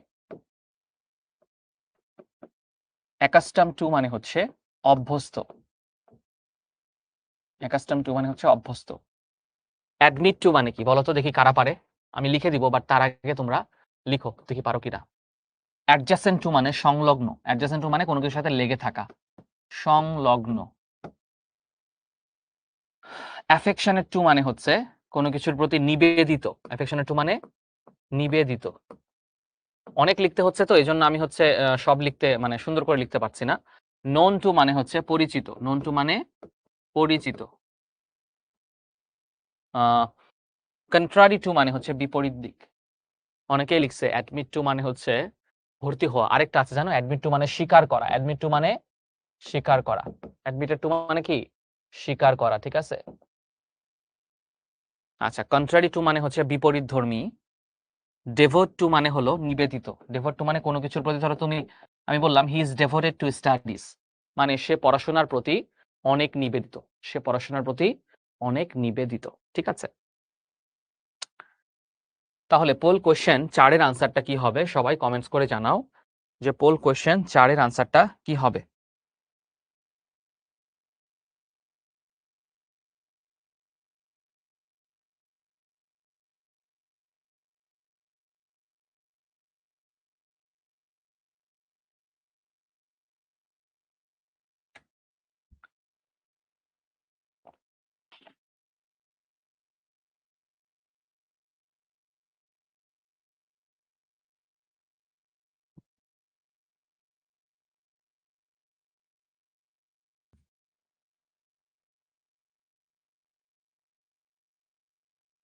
ওকে, সবাই লিখতেছে A, she went to the market, তাই না? তাহলে এটাই আনসার, কিন্তু বোঝাই যাচ্ছে এই নাম্বারটাই আনসার, তাই না? She went to the market, এছাড়া কিছু হবে না এখানে। এখানে হতো আসলে on time, on the envelope, strain, on his shirt, সবই অন হতো প্রথমটা বাদে। আচ্ছা, ফর মানে হচ্ছে জন্য। ফরের বাংলা যদি করি, আচ্ছা এটা এখানে একটা মুভির ইয়ে দেওয়া আছে। কারা কারা এই মুভিটা দেখছো? খুব সুন্দর একটা মুভি। আমার খুব ফেভারিট মুভি, কিন্তু আমি এটার যতগুলা ভার্সন আছে সবগুলা দেখছি। ঠিক আছে? আমি আবার অ্যানিমেশন মুভির অনেক ফ্যান। তোমরা কারা কারা অ্যানিমেশন মুভি দেখো? এমনিতে আমি হচ্ছে অনেক সিনেমা বা সিরিজ দেখি। নেটফ্লিক্সে সাবস্ক্রিপশন করা আছে আমার। চেষ্টা করি, অনেক ব্যস্ত থাকি। তারপরও মানে আমার ২ টা পছন্দের কাজ হচ্ছে বই পড়া। আরেকটা পছন্দের কাজ হচ্ছে বিভিন্ন ধরনের সিনেমা দেখা। মানে আমাকে এনার্জেটিক রাখতে দুটা, এবং অনেক বেশি আনন্দ পেতে অনেক সাহায্য করে। ওকে। তাহলে এটা হচ্ছে এটার নাম হচ্ছে মাদাগাস্কার, তাই না? ওকে।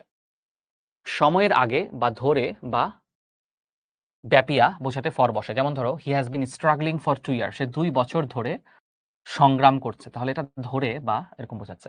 এর জন্য বোঝাতেও ফর বসে। I bought a banana for my friend. আমি আমার বন্ধুর জন্য একটা কলা কিনেছি। তো একটাই কলা কিনলা কেন? ১ হালি কিনতা বা ১ ডজন কিনতা। ঠিক আছে, তাহলে ভালো লাগতো, তাই না? আচ্ছা, যার যা সামর্থ্য আছে সেটাই কিনবে। ও তো কিনছে, এটাই অনেক। কারণ বুঝাইতে ফর বসে। যেমন লিখছে, he was bashed for his dishonesty. bashed মানে হচ্ছে শাস্তি। তাকে শাস্তি দেওয়া হলো কি জন্য?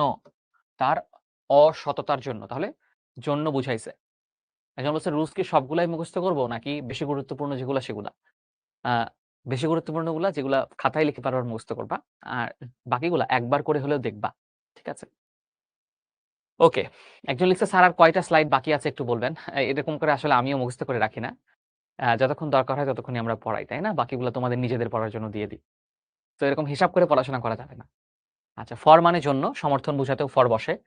যেমন ধরো, she is for the new office hours, মানে একটা সমর্থন দিল যে সে, বা ধরো বললাম, আই ভোট ফর এনাম ভাই। ধরো এনাম ভাই আর আ জিমি ভাইয়ের মধ্যে ভোট হচ্ছে। তখন আমি বললাম, আই ভোট ফর এনাম ভাই। মানে আমি হচ্ছে আসলে এনাম ভাইকে সমর্থন দিলাম। তাহলে ভোট ফর মানে বা ফর মানে হচ্ছে অপ্ট ফর। এটার আরো একটা সিনোনিম আছে, অপ্ট ফর। অপ্ট ফর মানেও কি? অপ্ট ফর মানেও হচ্ছে সমর্থন দেওয়া, মনোযোগ দেওয়া। এগুলো আমি লিখতে, লিখতে কিন্তু মুখস্থ হয়ে গেছে আমার।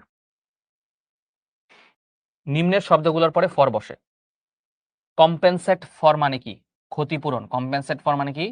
দেখো, কেউ এরকম করে সুন্দর করে অ্যাপ্রোপ্রিয়েট প্রিপোজিশনের বাংলা লিখে দিবে না। বইয়ে হয়তো আছে, কিন্তু আমি কিন্তু মোস্ট ইম্পর্টেন্ট গুলা লিখেও দিচ্ছি। ঠিক আছে? কম্পেনসেট ফর মানে ক্ষতিপূরণ করা। অ্যাফেকশন ফর মানে হচ্ছে স্নেহ। আস্ক ফর মানে হচ্ছে চাওয়া। এগুলা মুখস্থ করে ফেলবা। আমার স্কুলে থাকতেই মুখস্থ ছিল। অ্যাপেটাইট ফর মানে হচ্ছে ক্ষুধা। অ্যাপেটাইট ফর মানে কি? ক্ষুধা। বাউন্ড ফর মানে হচ্ছে গমন করা বা বাধ্য। ২ টা অর্থ হয়, গমন করা বা বাউন্ড টু মানে বাধ্য আসলে। ডিজায়ার ফর মানে হচ্ছে আকাঙ্ক্ষা। লং ফর মানে চাওয়া। ফিট ফর মানে যোগ্য। ফর কিন্তু অনেক গুরুত্বপূর্ণ। ফিট ফর মানে হচ্ছে যোগ্য। সার্চ বা সিক ফর মানে খোঁজা। জিল বা জেস্ট ফর মানে হচ্ছে আগ্রহ। ৫ নাম্বারের আনসার করো। ৫ নাম্বারের আনসার করো। ৫ নাম্বারের আনসার করো। ঠিক আছে?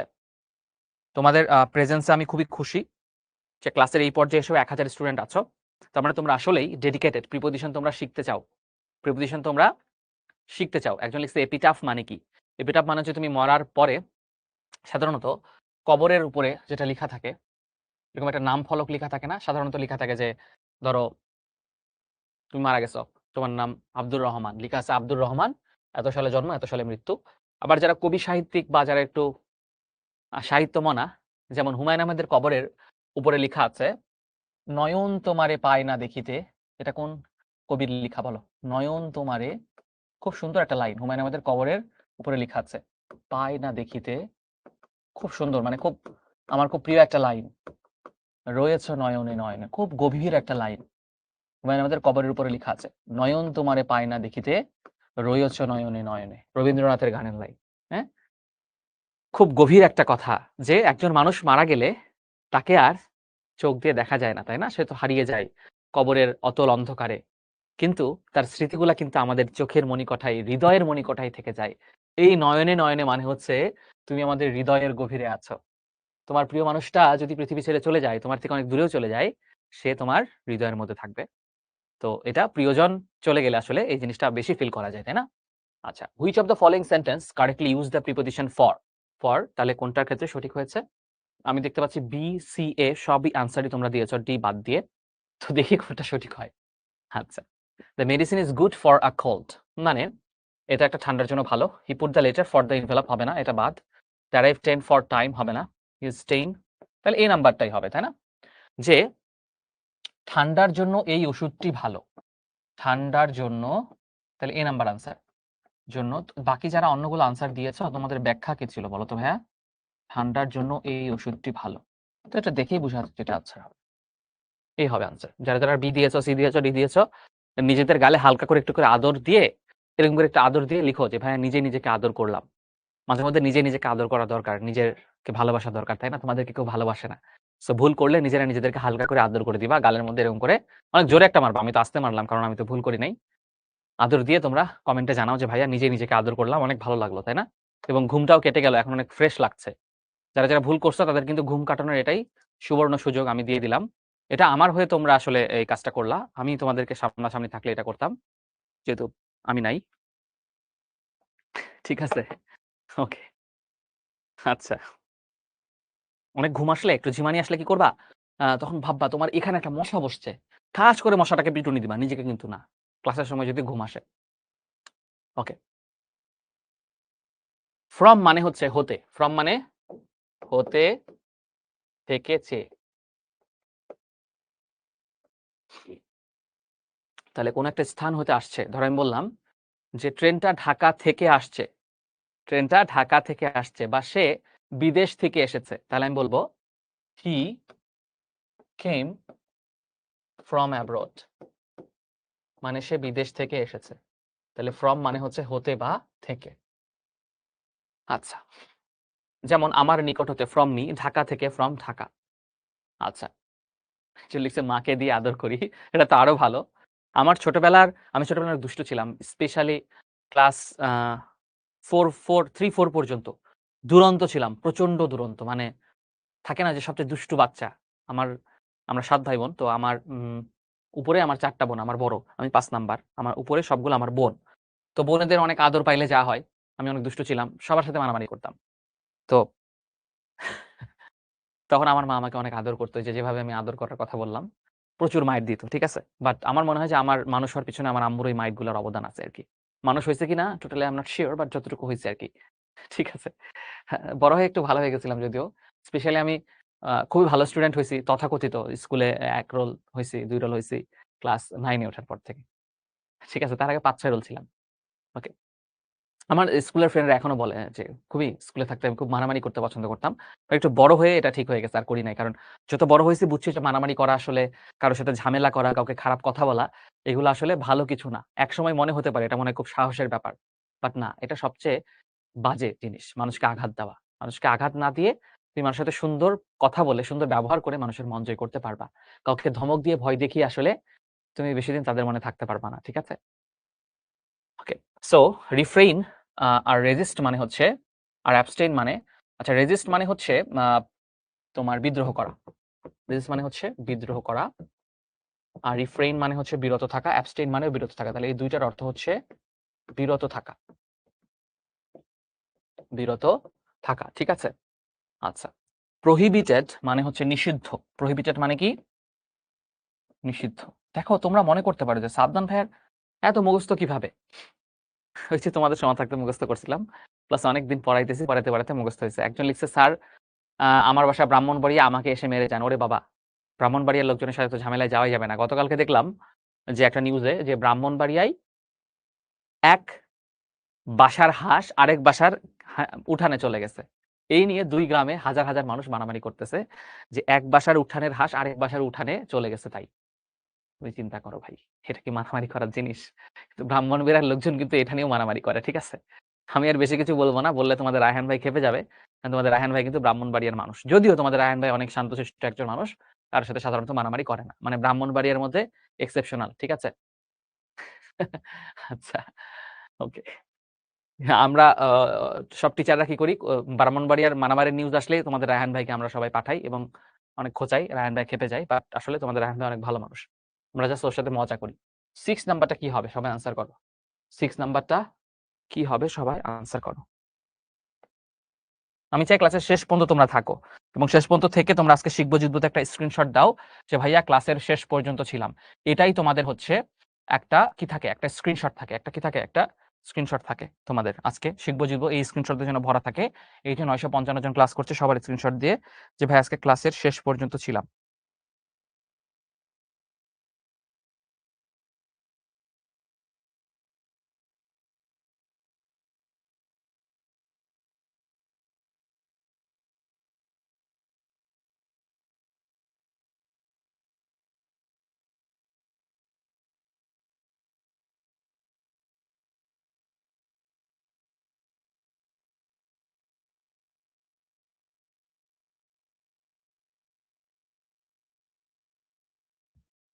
ওকে, তাহলে এটার আনসার কি হবে? Which of the following sentence correctly use the preposition from? কি হবে, কি হবে এটার আনসার?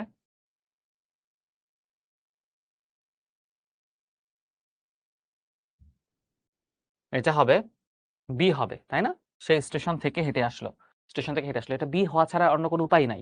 যেমন ধরো এটা অন দ্য ওয়াল হতো, এটা হচ্ছে অন টুইসডে হতো, এটা হচ্ছে অন দ্য টেবিল হতো। ওকে, অফ, অফ মানে হচ্ছে কোনো কিছু সম্পর্কে, অফ মানে কি এর বা সম্পর্কে, অফ মানে হচ্ছে এর বা সম্পর্কে, এর বা সম্পর্কে, ঠিক আছে? আচ্ছা, যেমন she has no concern of the incident মানে তার ঘটনাটি সম্পর্কে কোনো ধারণা নেই। তাহলে এটা দ্বারা সম্পর্কে বোঝাচ্ছে, তার ঘটনাটি সম্পর্কে কোনো ধারণা নেই। আচ্ছা, কনসার্ন মানে হচ্ছে ওয়াকবিহাল থাকা বা ধারণা থাকা। আচ্ছা, এরপর ওকে, অধিকার বা মালিকানা বোঝাতে অফ বসে, ভেরি ভেরি ইম্পর্টেন্ট। অধিকার বা মালিকানা বোঝাতে অফ বসে, যেমন this is the responsibility of the doctor, এটা চিকিৎসকের দায়িত্ব বা চিকিৎসকের কর্তব্য, this is the responsibility of the doctor. তাহলে অধিকার বা মালিকানা বোঝাতে অফ বসে। উৎপন্ন, কোনো কিছু থেকে উৎপন্ন হওয়া এরকম বোঝাতে অফ বসে, যেমন he is a product of smart work মানে সে ভালো কাজ থেকে উৎপন্ন হয়েছে। আচ্ছা, এখান থেকে আমি গুরুত্বপূর্ণগুলো লিখে দিচ্ছি।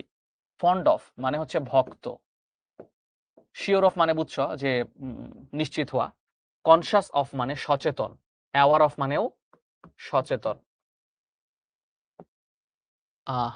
প্রাউড অফ এবং বোস্ট অফ মানে হচ্ছে, এটা কিন্তু বোস্ট না, বোস্ট অফ, বোস্ট অফ মানে হচ্ছে গর্বিত,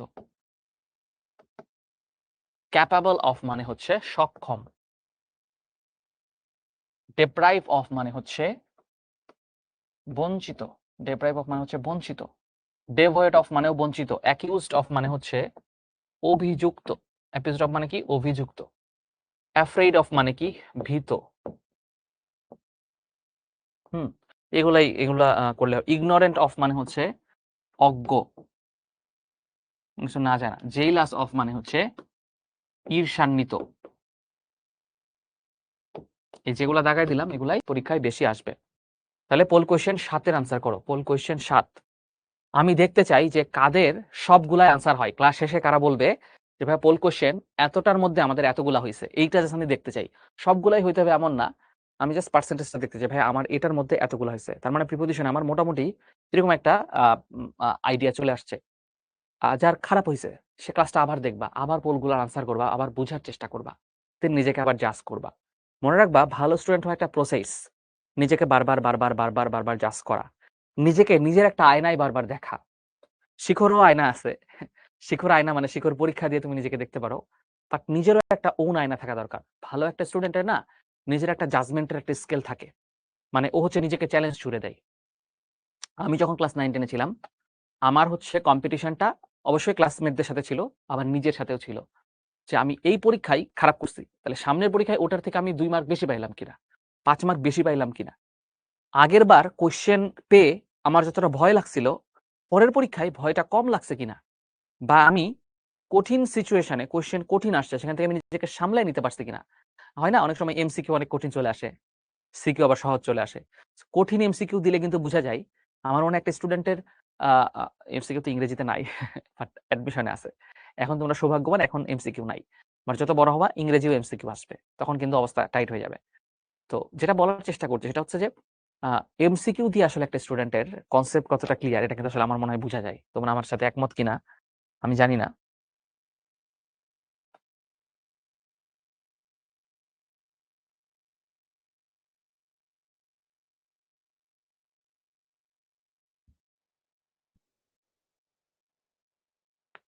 সবাই লিখতেছে বি। আচ্ছা দেখি তাহলে মানে বি হবে, she is waiting of the Jamuna river. এটা কি হবে? হবে না। হিজ স্টুডেন্ট অফ ক্লাস 6, এটা সি হবে, সি। এটা আনসার হবে সি, তাই না? বি কিভাবে তোমরা লিখছো? অফ তো, তাই না? তাহলে সি হবে। মানে সে ক্লাস 9 এর স্টুডেন্ট, অফ মানে এর। She is waiting at the Jamuna river হইতো, তাই না? বা অন দ্য যমুনা রিভার হইতো। কিভাবে তোমরা বি আনসার দিছো? বাই, বাই মানে হলো দ্বারা। বাই খুব সহজ। বাই মানে কি? বাই মানে হচ্ছে দ্বারা। শুধু দ্বারা ছাড়াও বাই দ্বারা আসলে আর কি বোঝায় এখানে খুব সুন্দর করে দেওয়া আছে। বাই নিয়ে আমি খুব বেশি বুঝাবো না, নিজেরা দেখে নিবা। কারণ এরপরে আরো কঠিন প্রিপোজিশন গুলো আছে, সেগুলোতে তো একটু সময় দিতে হবে, তাই না? সো বাই মানে সহজ, বাই মানে হচ্ছে দ্বারা, বা বাই মানে পাশে, এগুলা বুঝাই।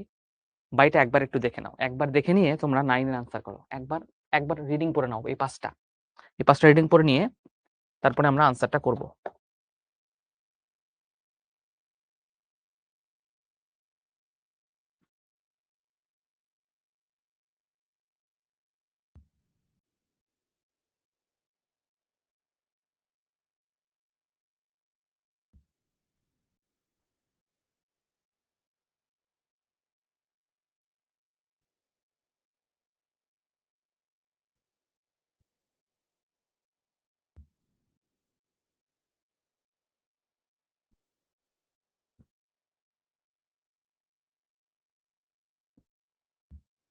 দেখা হয়েছে আই গেস। এরপরে বাইয়ের আনসারটা কি হবে বলো?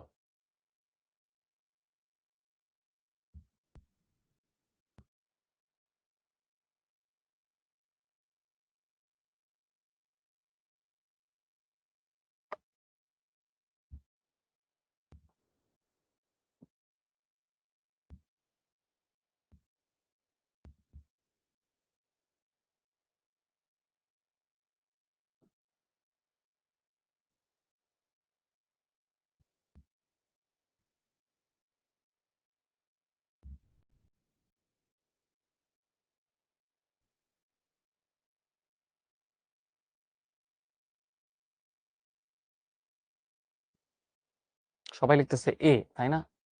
এর আনসারটা আমি কিন্তু বেশি দেখতেছি, এই বেশি দেখতেছি। আচ্ছা চলো দেখি। Which of the following sentence correctly uses the preposition by? তাহলে the bank is located by the post office মানে পাশে, তাই না? এ নাম্বারই আনসার। বাই মানে হচ্ছে বিসাইড। বলো তো বিসাইড শব্দটা কোথা থেকে আসছে? বিসাইড শব্দটাকে ভাঙলে কি আসে জানো? By plus side. By plus side, তাহলে পাশে বুঝাচ্ছে যে ব্যাংকটা পোস্ট অফিসের পাশে। তাহলে বাই মানে আসলে বিসাইড, কারণ by equal to beside equal to by plus side. ঠিক আছে, কারণ বিসাইড মানে পাশে। ওকে, উইথ। উইথ খুব গুরুত্বপূর্ণ, উইথটা মনোযোগ দিও। উইথটা কিন্তু গুরুত্বপূর্ণ, উইথটা আমি একটু সময় নিয়ে দেখাবো। ক্লাস মাত্র আর 10 মিনিট আছে। আশা করি যে এই 10 মিনিট তোমাদের একটা প্রপার কনসেন্ট্রেশন আমি পাবো। বলে না, সব ভালো যার শেষ ভালো তার। প্রথম 10 ওভার অনেক ছক্কা মারলা, পরে গিয়ে তুমি একদম নাজবুল শান্তর মতো ডিফেন্স করা শুরু করলা, তাহলে কিন্তু ইনিংসটা খারাপ হয়ে যাবে। সো ব্যালেন্স ইনিংস করতে হবে পড়াশোনার ইনিংসেও, তাই না? আচ্ছা, সাথে বোঝাতে উইথ বসে, যেমন she went to the party with her family. সে, তাহলে উইথ মানে সঙ্গে।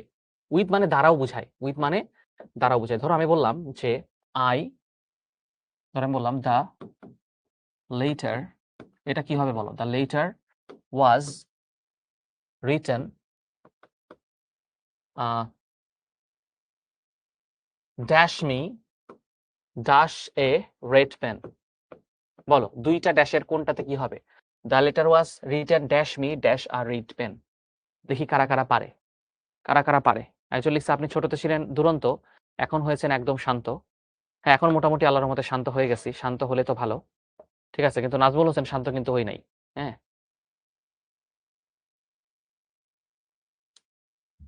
নাজমুল হোসেন শান্ত হই নাই। হ্যাঁ,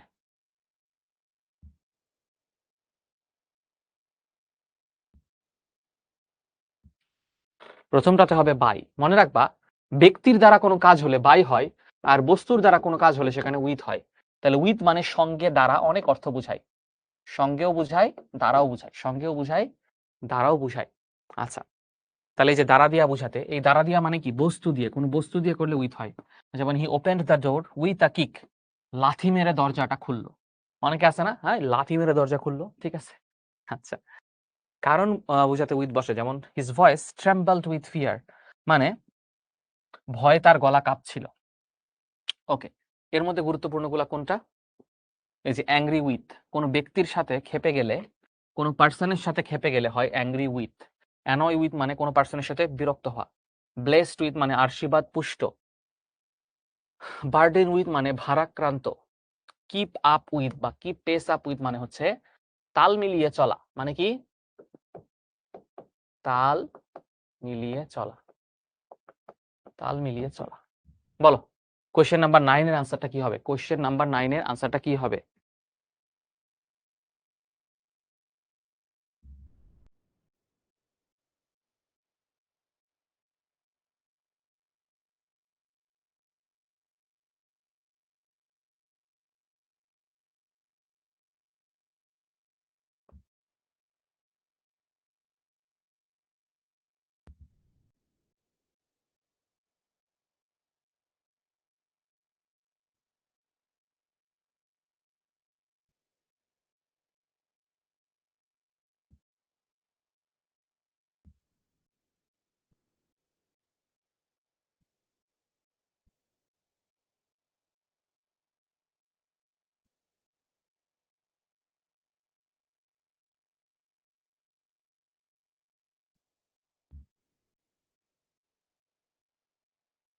অনেকে লিখছে ডি। আচ্ছা, he cut the paper with scissors, তাহলে ডি নাম্বারই হবে। কারণ একটু আগেই উইথ মানে দ্বারা বুঝাইছি, যে কোনো বস্তুর দ্বারা কিছু হলে, মানে কাঁচি দিয়ে পেপারটি কাটলো, কাঁচি দিয়ে পেপারটি কাটলো, তাই না? ওকে, অফ, এই অফ মানে হচ্ছে ও ডাবল এফ, অফ মানে হলো কোন একটা কিছু থেকে দূরে থাকা বা ছুটি নেওয়া, অনেক কিছু দ্বারাই ও ডাবল এফ। মনে রাখবা ও এফ অফ মানে হচ্ছে এর, আর ও ডাবল এফ অফ মানে হচ্ছে বিচ্যুত হওয়া বা ছুটি নেওয়া বা কোনো কিছু থেকে দূরে থাকা, এরকম কিছু বুঝায়। এগুলো না তোমার মুখস্থ থাকতে হবে। ধরো সাদমান ভাইয়ের যেমন দেখলেই মনে পড়তেছে যে এটা দ্বারা এটা, এটা দ্বারা এটা, এটা একদিন আসে নাই, তাহলে তুমি সাদমান ভাইয়ের লেভেলে একদিনই আসতে পারবে না। বাট মোটামুটি একটা প্রিপোজিশন বোঝার লেভেলে আসতে হলে, প্রিপোজিশন অনেক বড় জিনিস, তোমার কিন্তু প্রচুর প্রচুর প্রচুর প্রচুর প্র্যাকটিস লাগবে ভাইয়া। তোমার ওই প্র্যাকটিসটা আছে কিনা এটা মানে বোঝাটা তোমার খুব গুরুত্বপূর্ণ। আচ্ছা, তাহলে কোনো কিছু দূরীভূত হয়েছে বোঝাতে অফ ব্যবহৃত হয়, কর্ম থেকে ছুটি বোঝাতেও অফ ব্যবহৃত হয়। এগুলো নিজে দেখবা ইনটু বলতে কি বুঝাই। পোল কোশ্চেন 10 আনসার করো, তারপর ছুটি দিয়ে দেবো। পোল কোশ্চেন 10 আনসার করো, তারপর আমি ছুটি দিয়ে দিব, কোনো সমস্যা নাই।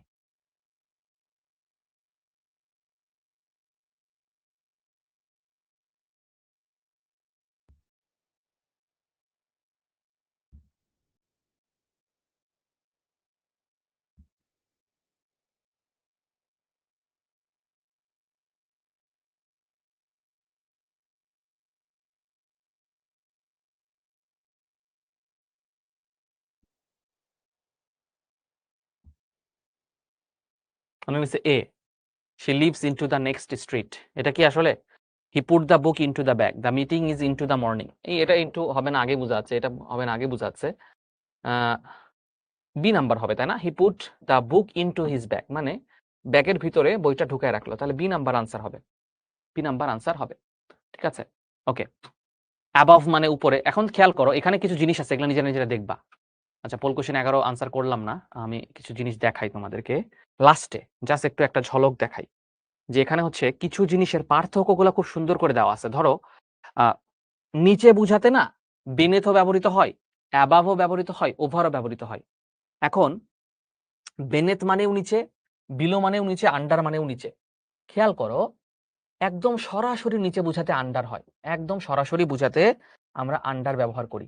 সো এই যে আন্ডার, বিয়ন্ড, বিনেথ, এগুলোর পার্থক্য কি, এই পার্থক্যগুলো খুব সুন্দর করে এখানে দেওয়া আছে, এবং আরো ছোট ছোট প্রিপোজিশন নিয়েও আলোচনা করা আছে। সো হোমওয়ার্ক গুলা সবাই ভালো করে গ্রুপে সাবমিট করবা। হোমওয়ার্ক কি করবা? হোমওয়ার্ক সবাই সাবমিট করবা। এসডব্লিউ দেওয়াটা খুব ইম্পর্টেন্ট, ক্লাসের একটা পার্ট। অনেকে শুধু ক্লাস করে কিন্তু এসডব্লিউ সাবমিট করে না, এসডব্লিউ সাবমিট করতে হবে। কার কয়টা হলো জানাও 10 এর মধ্যে। এবং হচ্ছে তোমাদেরকে তো এক্সাম আছে 24 তারিখে 8টা 30 থেকে 25 তারিখ 8টা 30, মানে পুরো একদিন 24 ঘন্টা তুমি ইংলিশ এক্সাম 1 মানে এই যে ক্লাসটা সাদমান ভাই প্রিপজিশনে নিল, আমি দেখতে চাই হু ইজ প্রিপজিশন বস। যারা এই পরীক্ষায় হাইয়েস্ট পাবা, তোমরা আমাকে অবশ্যই শিখবো জিতবো গ্রুপে পোস্ট দিয়ে জানাবা যে ভাইয়া আমরা প্রিপজিশনের বস, কারণ আমরা পরীক্ষায় একদম ফুল মার্কস পাইছি। আমি দেখতে চাই আমার ক্লাস করার পর কারা, কারা ফুল মার্কস পায়। 24 তারিখ এবং 25 তারিখের এই 24 ঘন্টার মধ্যে অবশ্যই পরীক্ষা দিবা। এবং এখন যেমন অনেকে 10 এ 10 পাইলা, 10 এ 8 পাইলা, 10 এ 7 পাইলা, আই ডোন্ট কেয়ার তুমি 10 এ 2 পাইছো। আমি দেখতে চাই মূল পরীক্ষায় তুমি খেলে দিছো। প্র্যাকটিস ম্যাচে ভালো করলে হবে না। শান্ত কিন্তু ডোমেস্টিক ক্রিকেটে প্রত্যেক ম্যাচে সেঞ্চুরি করে। ঠিক আছে? কিন্তু দেখা যায় যে জিম্বাবুয়ের সাথেও সে 40 রানের বেশি করতে পারে নাই। শান্তর মতো অবস্থা যেন না হয়। ঠিক আছে? ওকে, সবাই ভালো থাকো, সুস্থ থাকো। দেখা হবে নেক্সট ক্লাসে।